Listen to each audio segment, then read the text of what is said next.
পরে ইংরেজরা আগুন জ্বালিয়ে দিল এবং 10টা প্রাণ ছিল সেখানে তারা নিয়ে যেতে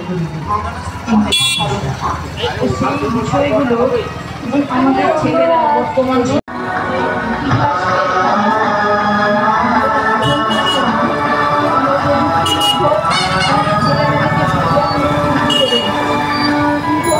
ভারতবর্ষের ইতিহাস সেটাই হচ্ছে আমাদের আসল শিক্ষক।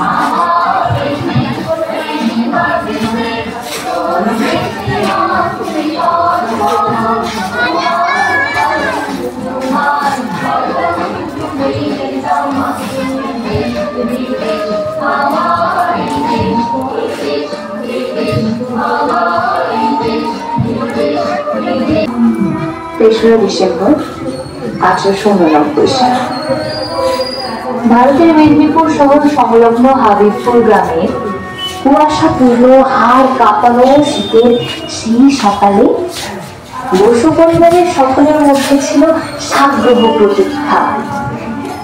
নবজাতকের ক্রন্দন ধ্বনিতে উপস্থিত সকলেই সচকিত হয়ে উঠল। ছুটে এলেন গৃহকর্তা ত্রৈলোক্যনাথ। পুত্র সন্তানের আগমনে তার দুই চোখে তখন ভরা উচ্ছ্বাস, কিন্তু কোথায় যেন সংশয়ের গাঢ় ছায়া।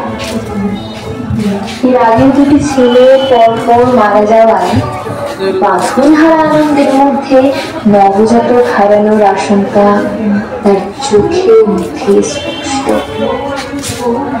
সেই বিপদের সম্ভাবনা নির্মূল করার জন্য লক্ষ্মীপ্রিয়া দেবী সদ্যজাত পুত্রের ওপর সমস্ত লৌকিক অধিকার ত্যাগ করে ফুলের বিনিময়ে বড়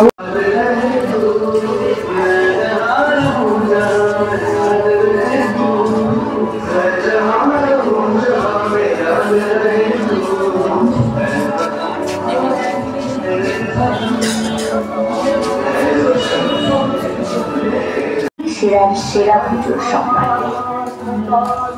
আপনাদের এই ভালোবাসা আমাদের পাথেয়, আপনাদের এই আশীর্বাদ আমাদের এবারের দুর্গোৎসব আমাদের মর্যাদায় জাগরণ। কারণ এবারে এই দিনে শহীদ হয়েছিলেন ভারতের ইতিহাসের অমর সন্তান কিশোর বিপ্লবী ক্ষুদিরাম বসু। আজকের দিনটাই তার আত্মবলিদান দিবস।